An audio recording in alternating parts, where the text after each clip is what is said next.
दोस्तों, आप देख रहे हैं अमरेश कुमार सिंह के साथ दार्शनिक भारत लाइव। आज हम आए हुए हैं फतुहा शहर के कटैया घाट अवस्थित गंगा घाट पे। और इससे पहले कि आज का जो दिन है गंगा दशहरा का दिन, आज सुबह से ही इस पावन तट पे श्रद्धालु भक्तों की भीड़ लगी हुई थी। जो हिंदू सनातन परंपरा को मानने में विश्वास रखते हैं, जो इसको मानते हैं, उन लोगों की भीड़ थी। और आज इसी गंगा दशहरा के शुभ अवसर पर श्री राम जानकी मंदिर कटैया घाट के प्रांगण से मां गंगे की महाआरती का विशेष आयोजन किया जा रहा है। आप यहां देख सकते हैं कि इस महाआरती में शामिल होने वाले श्रद्धालु भक्त भी आए हुए हैं। इससे पहले की आरती हो, आइए हम लोगों के बीच में एक इस क्षेत्र के वरिष्ठ पत्रकार अरुण कुमार पांडे सर हैं, इनसे थोड़ा इस कार्यक्रम के बारे में जानने का प्रयास। काफी दिनों से मां गंगे की आरती इस पवित्र घाट पे मतलब हो रहा है और इससे काफी हिंदुओं के बीच में जागृति भी पैदा हुई है। तो इस कार्य के बारे में थोड़ा विशेष रूप से आप जानकारी दीजिए, कब से शुरू हुआ, क्या इसका मोटो था? खासकर गंगा घाट जो फतुहा है ये बहुत वैदिक काल का, और रामायण की अभी जब खासकर किशोर कुणाल ने यहाँ रामायण सर्किट जो बना था, तो फतुहा वो जगह है जहाँ से भगवान श्री राम यहीं से पास किए थे। और हर दशक में गंगा की धार बदलती है। अभी आप देखेंगे कि त्रिवेणी से जो उत्तर का भाग है, उत्तर दक्षिण का भाग है। पूरे देश में जहाँ कभी गंगा नदी का प्रवाह उत्तर दक्षिण की होता है तो उसको बहुत पवित्र मानते हैं। इसी अनुसार है जहाँ की लोग देवघर में जल उठाते हैं साहेबगंज से, तो वहाँ भी उत्तर वाहिनी गंगा।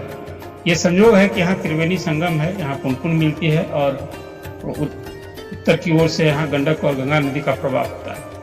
ये प्राचीन घाट है और यहाँ के जो महंत हैं, इन्होंने गंगा दशहरा के ही दिन खासकर बनारस से और हरिद्वार से प्रेरणा लेकर उन्होंने गंगा आरती की शुरुआत की थी। तो पिछले एक दशक से ये आयोजन नियमित रूप से हर पूर्णिमा को होता है और गंगा दशहरा के दिन। आज गंगा दशहरा का इसलिए भी महत्व है कि पूरे देश में गंगा दशहरा के दिन लोग गंगा में डुबकी लगाते हैं और जहाँ कहीं भी गंगा का प्रवाह है वहाँ लाखों की संख्या। न सिर्फ फतुहा, आप देखेंगे कि फतुहा के त्रिवेणी घाट पर, इस पौराणिक घाट पर भी आज सवेरे से ही खासकर महिलाएं जो दूर दूर से आई हैं, नालंदा, गया, इन लोगों से आकर रात में रात्रि प्रवास किए हैं और आज सवेरे स्नान किए हैं। अभी गंगा आरती में भी देख रहे हैं कि सैकड़ों की संख्या में श्रद्धालु भक्त महिलाएं शरीक हो रही हैं। और कल निर्जला एकादशी है, उसका भी एक खास महत्व। उस दिन लोग निर्जला एकादशी करते हैं और गंगा नदी में स्नान करते हैं। तो इस गंगा घाट की पवित्रता हम सब लोगों को जो इस आरती के माध्यम से ये संकल्प लेते हैं कि गंगा को निर्मल प्रवाह बनाए रखना है, इसको हम इस जल को शुद्ध करें। लेकिन एक विडंबना है, ये खासकर फतुहा के लिए बहुत दुखद अध्याय है। यही पुनपुन नदी आकर बहती है और पिछले एक दशक से नदी जो है पुनपुन नदी वो नाला का स्वरूप ले लिया और राजधानी पटना का जितना गंदा पानी है उसी नाला से इस नदी में आकर के यहाँ त्रिवेणी के पास ही पुनपुन नदी यहाँ आकर मिलती है। तो खासकर जो गंगा नदी जो यहाँ से फतुहा से जो पूरब की ओर जाती है, तो इसका जो दाहिने किनारे है यहाँ ये पुनपुन नदी का गंगा जल बह रहा है। इस संबंध में मैंने भी कई सीएजी को चिट्ठी लिखी है, अभी नेशनल ग्रीन ट्रिब्यूनल को मैंने चिट्ठी लिखी है और मुझे लगता है कि बहुत जल्दी एक टीम आने वाली है यहाँ आकर इसको कैसे रोका जाए और इस कम से कम जो पुनपुन का गंदा पानी का प्रवाह हो रहा है, इसलिए कि सारी योजनाएं व्यर्थ हो रही हैं। आप निर्मल गंगा की परिकल्पना करते हैं, अरबों रुपए इस पर खर्च हो रहे हैं नमामि गंगा योजना के तहत, लेकिन पुनपुन में आके गंदा पानी मिल रहा है यहाँ फतुहा का गंगा नदी में, तो शुद्ध होने की परिकल्पना कहाँ से की जा सकती है? खासकर जो फतुहा शहर की आबादी है, यहाँ समस्तपुर से लेकर मकसूदपुर तक ये अभिशप्त है। यहाँ की आबादी इसी गंदा पानी में लोग नहाते हैं। अभी एक समय था कि इस निर्मल गंगा का लोग इसी से घर में दाल बनाते थे, पेयजल के रूप में ये इसका उपयोग होता था। तो ये बहुत चिंता की बात है हम सब लोग से, खासकर फतुहा वासियों के लिए। अभी इस संबंध में हाईकोर्ट में भी लोकहित याचिका दायर करने की तैयारी हो रही है यदि सरकार नहीं चेतेगी। और मुझे लगता है कि अभी इस संबंध में मुख्यमंत्री का भी ध्यान हम लोग आकृष्ट करने वाले हैं। आज मुख्यमंत्री गए थे सिमरिया घाट और उन्होंने परिकल्पना की है कि हरिद्वार की तरह वहाँ सिमरिया घाट विकसित होगा, एक राष्ट्रीय स्तर का पर्यटक केंद्र होगा। हम लोग ने भी इसी परिकल्पना से आपने देखा है कि कटैया घाट के पश्चिम ये घाट बना है, इसी तरह से पूरब की ओर भी बनने वाला है। उसके लिए इंजीनियर की टीम आकर नापी वगैरह कर ली है, तो हमें लगता है कि शीघ्र ही उसके लिए भी हम लोग टीम बुलाएंगे। लेकिन ये सब कुछ निर्भर है कि गंगा स्वच्छ तब रहेगी जो इसमें लोगों की सहभागिता हो, हम चेतन मन से इसको जिस तरह से गंगा की एक माँ के रूप में इसकी पवित्रता को लोग मापते हैं, हम लोग उसी रूप में इसका पूजन करें।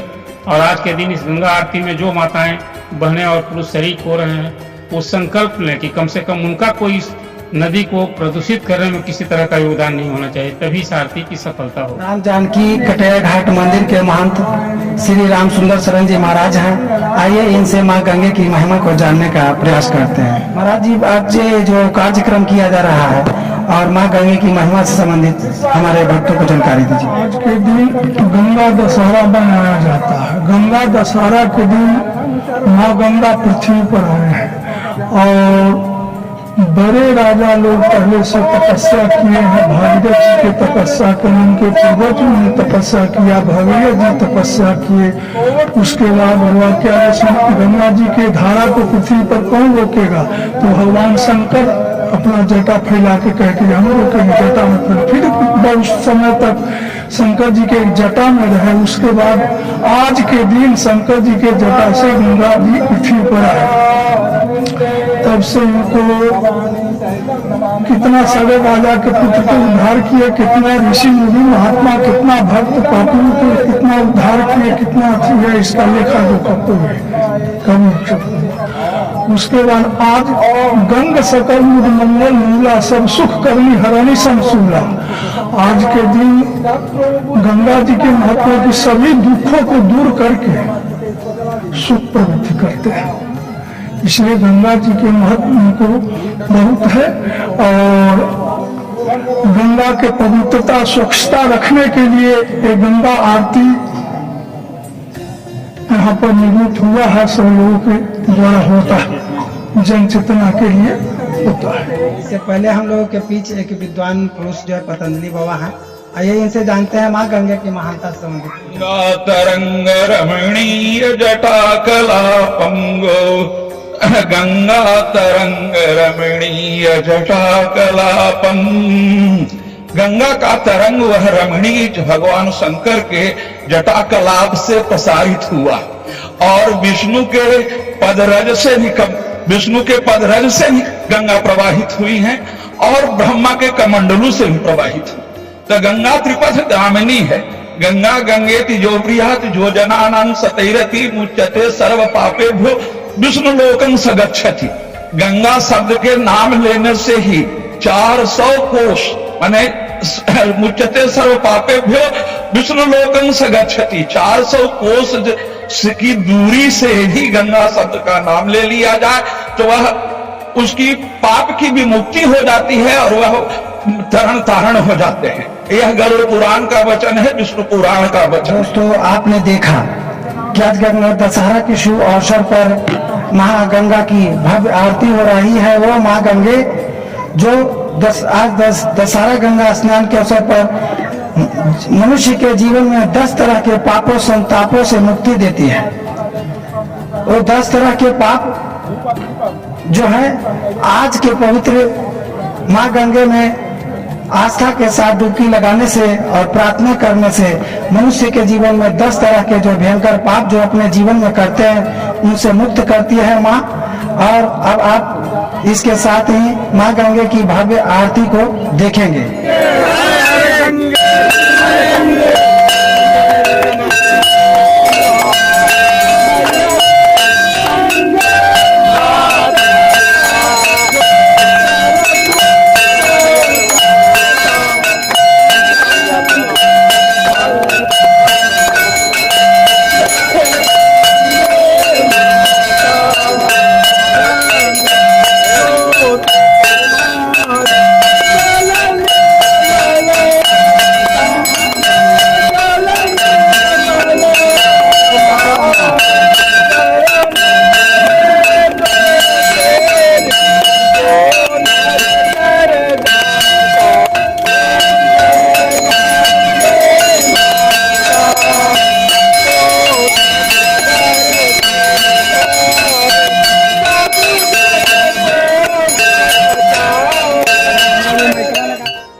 विद्यानाथ की जय, काशी विश्वनाथ हर हर महादेव।